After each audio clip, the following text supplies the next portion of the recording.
kanggo anu wis tau kenal.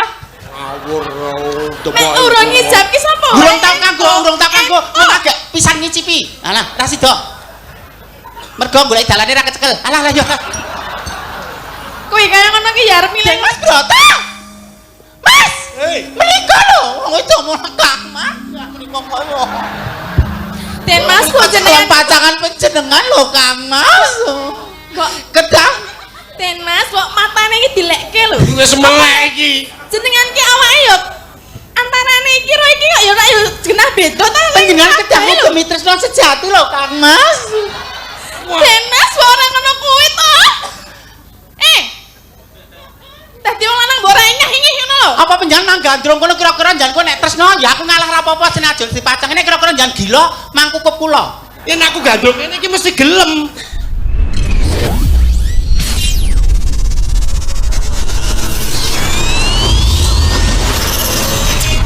Al-Fatihah tujuh Kiseno Nugroho. Bismillah.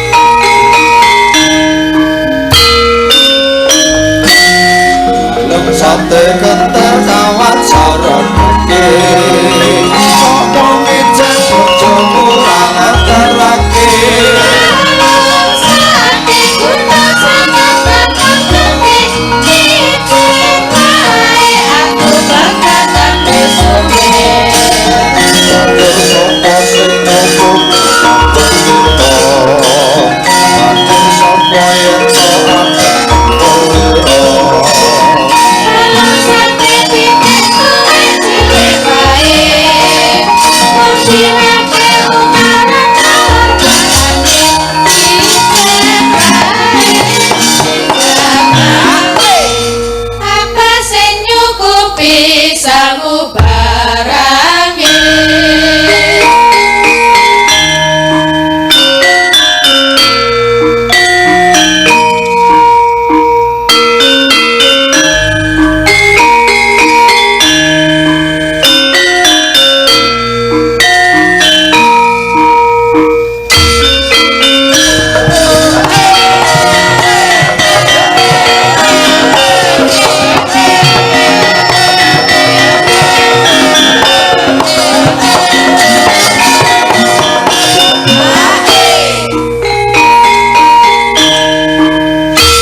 sate kentar kawat sarong putih kok mau ngijen bojo kurang atarake Sate gunung sama bakal putih Cicing wae aku bakal besuwe banjur sopo sing nyokok sate kita banjur sopo yang tangan kuliro Sate pitik kowe cilik wae Kok piweke umaran alor parane Cicing wae apa sing nyukupi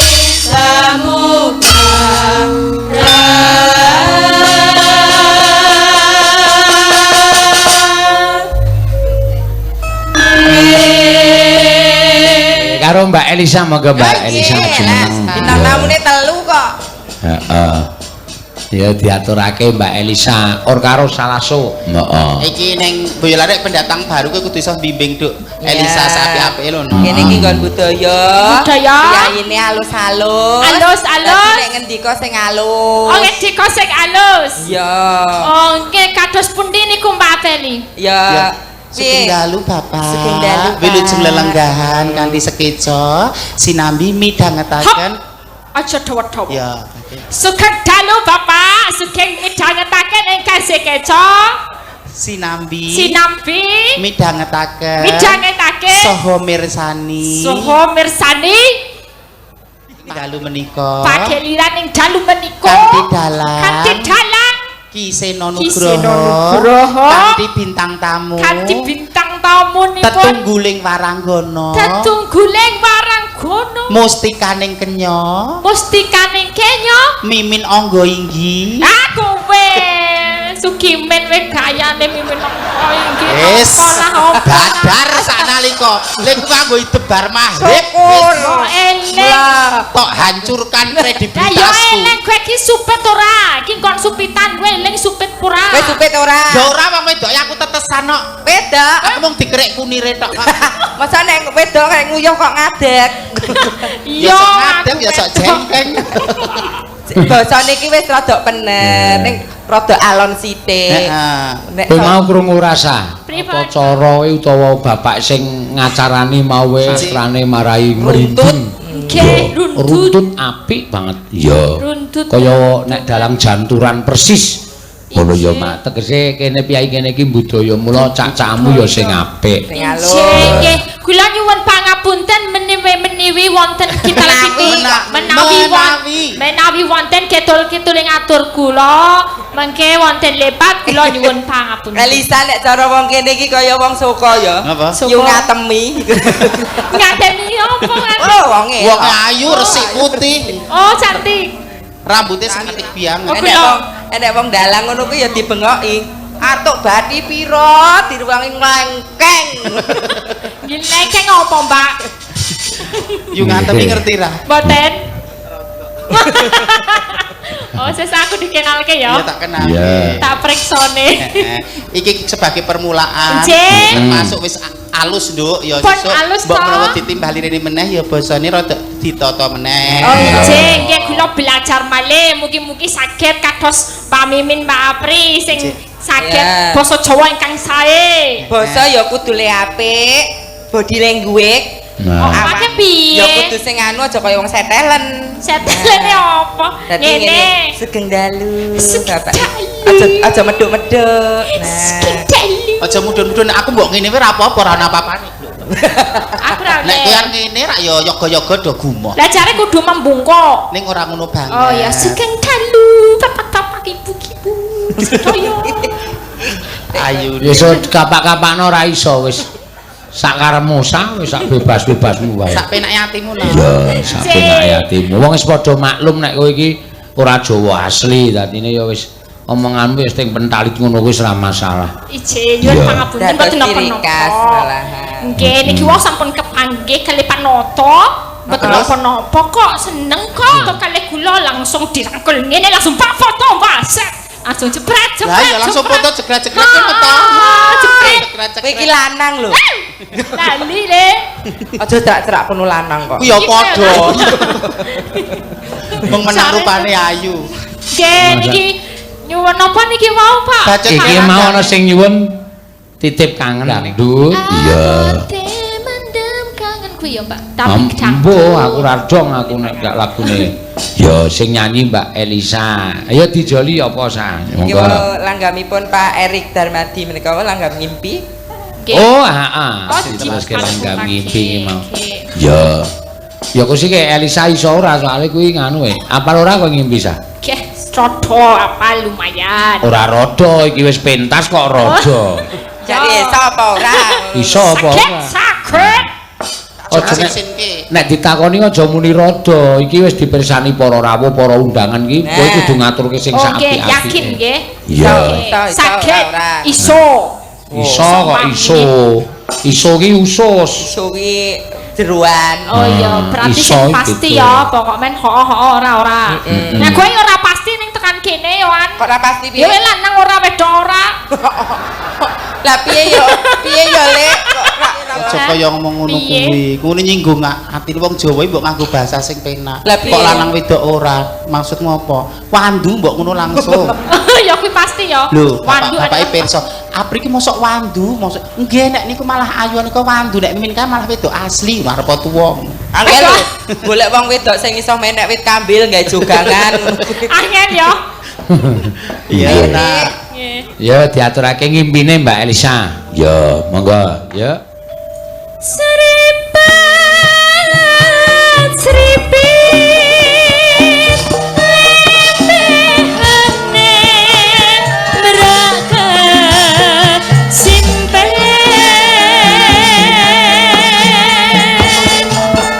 kendes luas wirakane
bawane Pak Lurah mau no. Iya.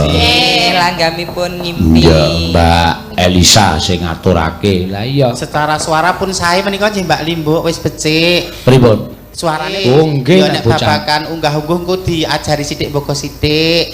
Ning nek dadi pengen dadi laris ya, Nduk. Kuwi ya coba Gusti Allah ngijabahi ana syarate 3. Napa niku, Budhe? Swara wis becik. Wis gelem gladen. Becik sempon. Nomor 2 penampilan menarik. Penampilan menarik. Ya rambut, wajah kaya dadi wong ki aprima body language. Body language. Subosita unggah-ungguh sopan santun dadi disawang katon meraati. Sing nomor 3 nek pengen kondang dadi presiden kudu geleman. Geleman ki sing teges piye? Anu geleman ki ya kaya aku. Piye? Anu piye ya? Gelem wayangan ngono. Gelem. Maksudnya kabeh kesenian ora ditolak. Kawitan. Sinden ketoprak ya gelem. Kadang kan ana sing pilih-pilih, wegah aku nek ketoprak terus wegah aja ngono kuwi. Mulai dari hal-hal yang terkecil kudu tetep sing tenanan, sing tuwajuh, sing tanggung jawab. Kudu sing geleman. Kaya Mbak Mimin kuwi saiki dadi tenar. Aku geleman kok, aku nek nang suket ya gelem. Wah, gelem nang suket ya. Kemul mantol ya oke. Apa pokok Kuwi ngopo kuwi? geleman ki terhadap seni apapun budaya maligine waton ora nerak angger-angger tetep dipirsani penak dimedhangeti keco kuwi tetep kuwi sing mangkat. Wong saorane kuwi senajan to pesinden ku ya dalang putri hebat. Iya lulus S1 pedalangan kok mbiyen. Iya. S2 psikologi. Nyimpange ra adoh banget to. Iya. Soalnya aku ya mumet ning pedalangan ki angel ya, Mbak. Lah kok angel Angele ngondi? Yo angel Oke kok. guru kasino saka sapa? Iya, tapi angel, nek wong wedok angel, suarane lanang kabeh akeh-akeh wayang ki lanang. Dadi swara kong kangelan Yo kangelan, makane kudu sinau nek Mbak Abel iki iso digawe Apri. wedok Abeli. Apri iso. Apri kok apeli? Lah ning Instagram tulisannya Apeli kok. Gak aku. Tapi nek wedok enggak di suara lanang angel. Angel. Arep muni Werkudara yo angel. Angel. Aku mbiyen ya gumun bocah iki omong Jawa ora wasis kok malah milih ning pedalangan. Ternyata dhek iki kagum wayang, mulane kepengin sekolah pedalangan. Ning nyatane ya iso lulus S1. S1. Iya. Lah lulus mergane aku neliti Pak Seno. Iya, tak uyai rakit ki angel banget tak uyak terus yo mlayu wae Pak Seno ki. Disikil. Iya, nek dijak wawancara ra tau gelem. Engko Pak Seno ki aja alasan. sok jak wawancara. Lah piye? Jakan liyane. Oh, opo? Liyane iki apa sesem? Pasrahno aku nek babakan liyane ku Oh, aku sing udah wis mimin sing kulino. maju. Nah. Wong lanang ki kenggue mung 3 perkara. Siji. Harta, tahta, wanita. Weh. Harta wis setha kecekel. Tumrape Punggawa Praja ya tatarane dhuwur nek tumrape Dalang. seniman ya wis seniman sing wis Tinggi. ketampa. Nggih. Lah ngon wanita kuwi bagianku engko sing. Oh, Budha Mimin sing iso. Lah nek kok kowe kowe wanita? critane. Kok cerita? Tentu ceritane lah. Ya, karo di sambung meneh no. Ya, mengko ndak. Heeh, iki akeh banget nawala sing urung Sik. diatur. Ana manobong wis diaturake. Sampun. Gerajakan Banyuwangi. Ya, pamundutan uga saka Bapak RW, Bapak RT, Bapak Wakil, Pak Misdi, Pak Ketua Pemuda. Ya. Nyuwun lagu pirang-pirang anu Gerajakan Banyuwangi utawa bajing loncat. Oh iya. Sing kepareng ngaturake. Monggo Mbak Ayu jumeneng sik, Mbak. Monggo. Ya. Ayu Purwa. Ya, Mbak Ayu Purwa Itu ngene. Lestari. Monggo Mbak Ayu Purwa Duk Sina, monggo. Bela nanti ini soalnya baru bobot. Piye? Bobot. Oh, gek tek. Tek dung. Halim. Nembang rasa gagas Mimin Apri, mergane kowe meteng menom. Iya. Lah pripun? Kowe lah yo nyemelangi ngono. Jembatin. Jembatin. Lah nek mbaten piye? Ya anake kok ndak tiru Apri, nek tiru aku ora apa-apa. Oh ya aja no. Kok aja piye to mah ora apa-apa. Engko kena nggo trambel karo Pak Ni bocah. Nggih. Mangga, Apa Mbak Ayu. niki? Gerajakan. Gerajakan apa bajing loncat sampean mang milih? Ya. Nggih, gerajakan. Nggih, gerajakan.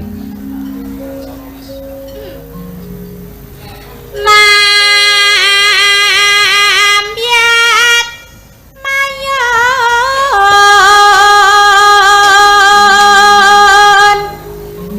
eman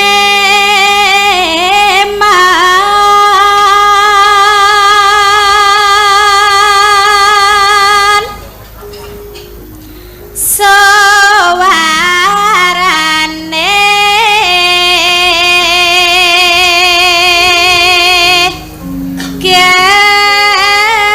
gandeng belam biangan nyaram yai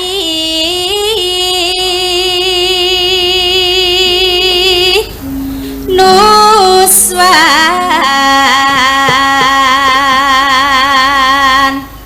tara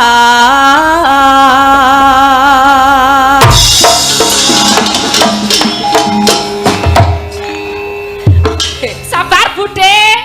Sabar Bude. Lah aku sing melu bendina ya kaget to meneh aku, Nduk. Para tamu niku nembe dahar lho. Keselak. Ah, jan. Walah, madeg tenan. Tujune prabote lek min ora mencelat. Kok prapot kok mencelat. Nek Mas Den kowe mau ngarep caper karo Lek Kimin no. Wis ra apa-apa aja. Ciye. Ya engko anting piye no. Walah. Anteng baper. Yanyu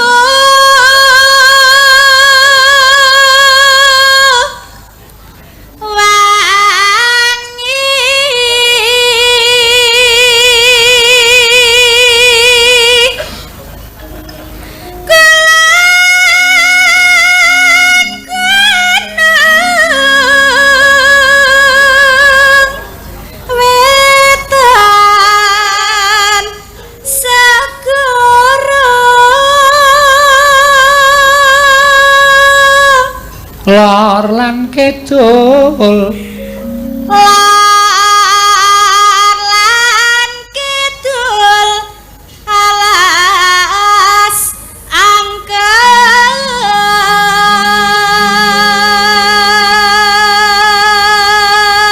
Mbak Limbu Pripun? panjenengan pikantuk salam saking nggih dalang musuh ugi nggih Apa le? Ki Gondo Subarno Pak. menika Oh, kepareng iya. lenggah wonten mriki Matur Pak sembah. Barno Si lenggah. ing mengko akeh sedya ngersakake lagon Loro Jonggrang. oh nggih Mbak Si. Mimin ingkang saged menika Nggih mangke sak saged-saged. Mbak Apri ya Mbak Apri. Mbak Mimin niku wasis napa-napa Pak.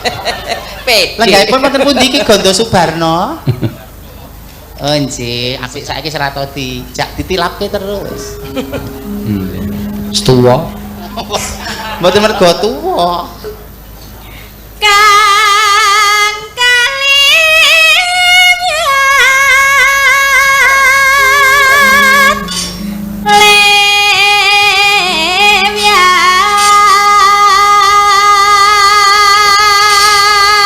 lewat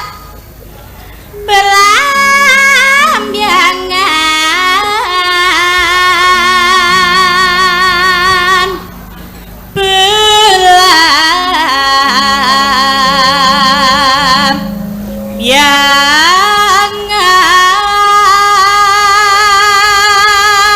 belambiangan ya aja takut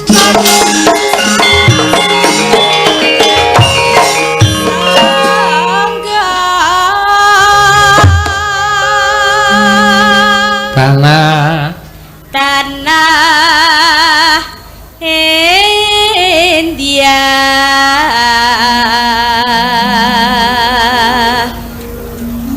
ku meliaring taman Sarinuswan Toro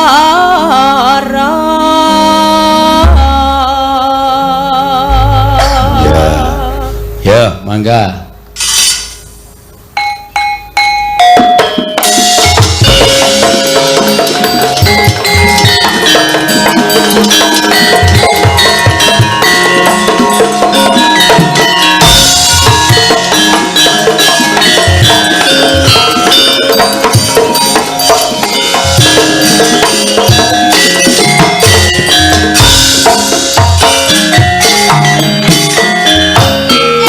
Gerak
Sembah nuwun.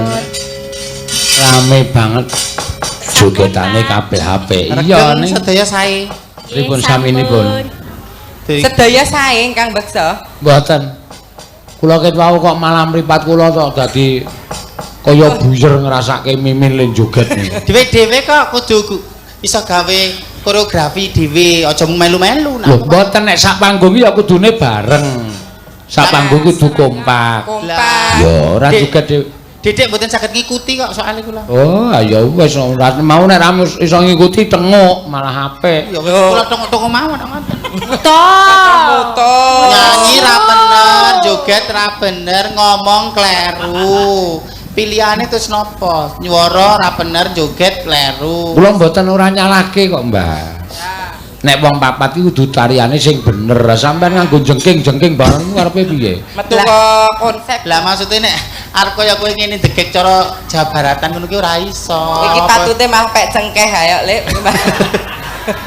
Cengkeh rada merosot iki. Nggih, menika sampun. Sampun, Mbah. Langsung titipan mboten. Wonten kok. Ya, Nggih, saka. kula meng ngelengke kok, Pak. Sidan kok ya eling kabeh ya nek titipan. Ya, sak cukupe pokoke engko didumrata.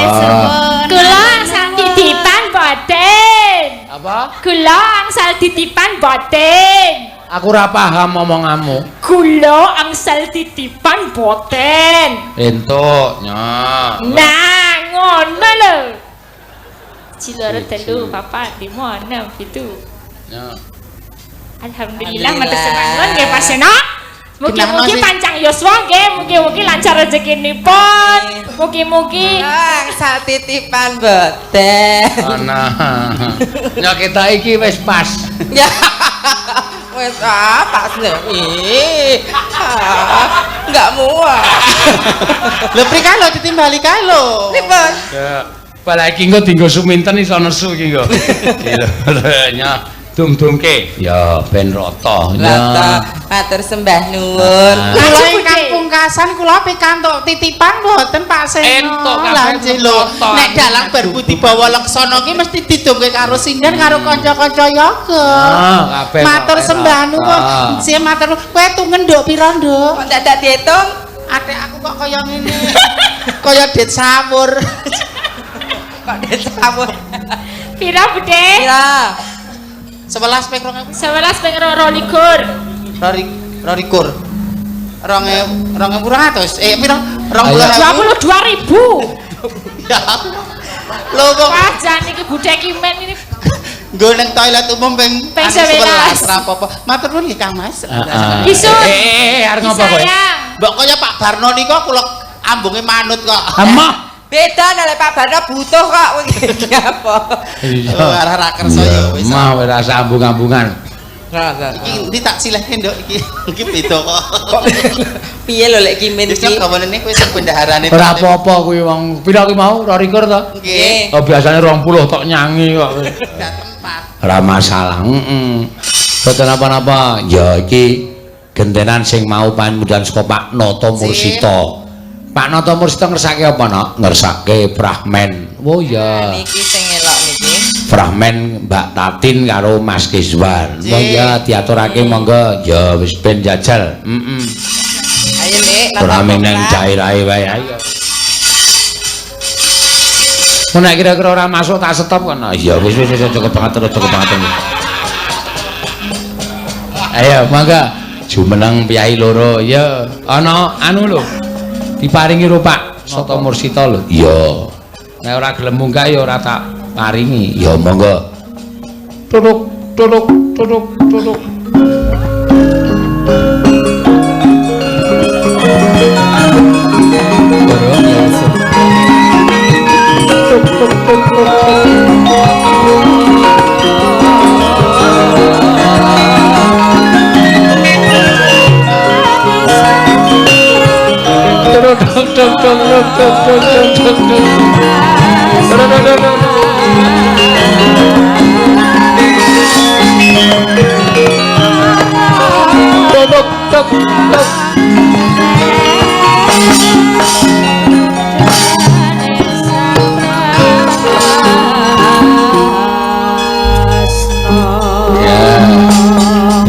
Ki piyai loro genti pentas no. Ya. Piyai loro genti pentane jane aku kok eman nek Tatin kok entuk Kiswan ki eman. Ya. Eman sing wedok. Oh iya. Terus ini ora apa-apa kersane Pak Nata Mursita ngono. Ya. Ki Mbak Tatin dadi Suminten, Kiswan dadi Subrata. Oh iya ngono. Terus Mimin dadi Cempluk. Oh iya. Cempluk bojone. Engko lakone Suminten gandrung Subrata, terus Mimin anu Cempluk teka, terus padu karo sapa jenenge Suminten. Oh iya. Lah terus Mbak Apri dadi Patu mbahmu. Lah apa kowe? Napa prayoga Rameswari ki lakone ra apa ya? Rameswari. Komplit tambahan. Godhong-godhongan ae dadi godhong-godhongan ra apa-apa. Aku tak ngewek kerlir ae. Ya mengko gampang kok Mbak Apri gampang. Ya sing penting kuwi sithik ya. Mangga turuk turuk turuk turuk turuk turuk turuk.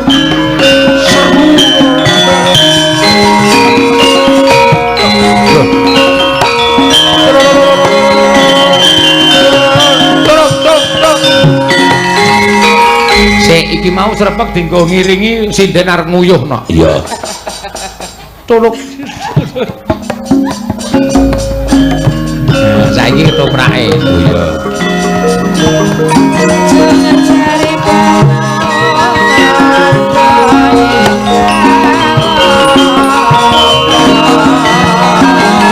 Turuk turuk.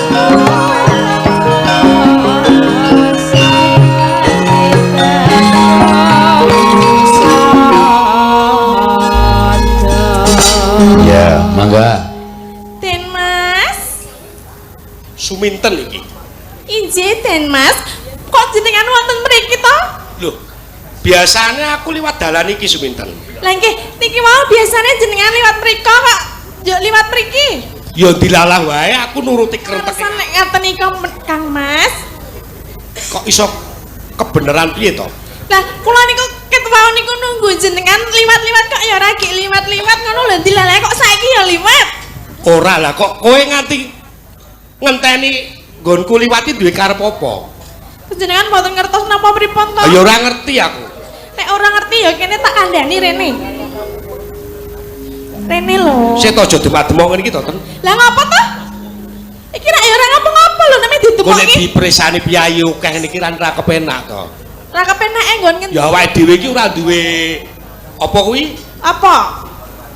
Sambung antarane lanang karo wadon iki kan ra duwe. Lah ya iki aku lagi arek ngomong. Piye? Den Mas, sejatinipun niku kula tresna kalian panjenengan lho. Sik, Ten. Lah napa? Kowe sadar to? Kula sadar sangat. Den Mas napa to? Ora- mujeng ngapa lho? Ora kleru apa sing tak ucapke. Boten. Iku tulus saking ati kula. Tulus, heeh tulus. Pripun Den Mas? Ya yen ngono, ayo padha nyambung katresnan karo aku, Ten. Panjenengan saestu pun kalian kula? Lah ya kaya ngono kok ora gelem ki piye to? Lah nggih, nek purun nggih enggak. Ning isih to aja terus kaya ngono kuwi to. Lah napa? Aku ki sing wedi, Ten. Lah keng napa? Panjenengan lak nggih dereng gadah pasangan to? Den Mas, ora samenga-menga lho. Aku nang kene. Sik to, Ten. Apa? Aja terus ngetek kaya ngono. Lah panjenengan menika kula pun ngomong lho, kula tresna kalian panjenengan. Panjenengan tresna kalian kula mboten. Kowe tak gawe ngerti ya, Ten. Napa? Yen to aku karo Rama Prabu ing Trenggalek kuwi wis dipacangake Kalian sinten? karo putrine. Putri Sop. sapa? Aku ya urung tau ketemu. Jenenge wae sapa jenenge? Warok Suramenggala nah kuwi. Ora jenengane sing wedokane mong sapa? Plok. Cempluk. Semplok iki kaya ngapa karo aku? Gedhe ndi karo aku ayo ndi? Ya ayu kabeh. Ora nek panjenengan kok nek mboten ngerti uwange iki rak ya mbok rasa mbok serak ini lho rasa dadong apa lho? Kang Mas, kula pacakan panjenengan Kang Mas. Tok tok tok tok tok tok tok. Kula pun ceplok warsia pasangan panjenengan Kang Mas. Lajeng menika sinten? Kowe bocah saka ngendi? Aku. Panjenengan sapa e? Wong wedok kaya Bagor Brand ki bocah ngendi to? Kok Nek jane rupane ora ngucilani. Apa-apa kok ada ngece iki? Sapa iki Den Mas? Nek ngakune kenya, mesti wae para priya ora percaya. Modele kaya ngono nek wong wedok iki lho. Ijek kenceng, dengkule kenceng, kene mangkok-mangkokane kenceng, bokonge lho ngotot. Ya iki wedok sejati. Iki wedok sejati. Ten. Nek kaya ngono ngaku kenya Kok ki. wedok sejati iki kok ya Delok irungmu. ngapa? Lho, Lah wedok sejati ki sing irunge akeh ngene iki. sing wong wedok jati Ulu-irunge Lah, akeh iki lho. ulu-irunge kok anu kemangga. Iki wedok sejati ki ngono Nek wong kuwi. wedok kok njuk wulune akeh ngono ki nek njuk arep ngono-ngono kuwi ya terus kepiye? Ngono-ngono kuwi piye? Maksudnya nek jenenge wong katresnan tak ya nganggo kasmaran nganggo cium-ciuman ngono? Kang Mas, Apa? menika sanes mengsah panjenengan. Kula iki kabeh Den dadakan. Mas, jenengan iki matane katarek apa piye? Wah, Kok didelok iki lho. ya. Perbandingane nyatane ya ngono kok. Lahir batin aku tresno kowe. Lah, wong lanang sejati ya ngene, ayune ayu kowe nggo Wah. apik aku. Wis rasa digagas, Blok. Ning lahir aku Mas. tresno karo kowe, Ten. Hah? Saestu Den Mas. Iya lahir batin iki. Nyatane nyawang kowe malah ke muka. Nek jenenge tresna menika kudu lahir batin lho Den Mas. Ning aku ra iso. Panjenengan gandrung kemawon, raos sing panjenengan kan milih Suminten napa Cempluk Warsia? Milih gawe aku. Kae sapa lho? Kuwi mbok bruk kuwi. Den Mas mbok ampun ngenten niku dadi wong lanang ki mbok kudu sing tangguh milih salah siji. Ten gandeng aku wis dipacangake kelawan Kanjeng Rama karo Cempluk Warsiah. Duk nalika bapakku mateni para kraman. Nah, Aku di Iki ceritane sing padurame iki Cempluk karo Suminten. Kang Mas panjenengan kok wonten mriki kemawon. Iya. Wong lanang utah-utuh ngblangkrah apa? Apa? Kowe ngapa, Plok? Suminten. Apa? Lek nom mripatmu jarengen gobokmu. Ngapa? Aku kuwi wis dipacangke karo Den Mas Broto. Ora peduli. Cemplok warsiah wis dipacangke. Lah ya aku ora peduli kowe dipasangke karo Den Mas Broto, sepenting aku tresnaku iso kelakon karo Den Mas. Wani karo aku. Apa sing tak wedeni? Iki dadaku Dadaku lah ngopo? Hai. Kok hehe? Hai Allah. Mari tenan mriki kita umur 73. Lah ya nek dinyatake ya piye Ora lho? maju pisan engkas. Apa? Hai. Wis ngene wae. Ora ngono lho, Plok. Saiki ditanding. Iki rembug tuwa. Apa? Ora rembugane bocah wingi sore. Aku wis dipacangke karo penyanipun Den Mas Broto. Panjenengan Putra Adipati Trenggalek. urung ijab toh? Ning aku wis tau kanggo. Anu, wis tau kenal. Nek urung ijab ki sapa? Urung tau kanggo, mung agak pisan ngicipi. Alah, ra sida. Mergo golek dalane ra kecekel. Alah lah yo. Kuwi kaya ngono ki ya arep milih ngono ki Den Mas Broto. Saiki garis gedene ngene. Iku dupadune cemplok warsiah karo Suminten. Nek to bacotake ki padune Warok Suramanggara karo Warok Gunaseca. Ya omongane padu ya ben padu. Den Mas Broto. Mas. Menika lho, wong itu omong Kang Mas. Menika koyo. Den Mas kok Jenengan jenengan pacangan panjenengan lho Kang Mas. kok Kedah. Den Mas kok matane iki dilekke lho. Wis melek iki. Jenengan ki awake ya antarane iki karo iki kok ya ora ya genah beda ta. Panjenengan kedah demi tresno sejati lho Kang Mas. Den Mas kok ora ngono kuwi to.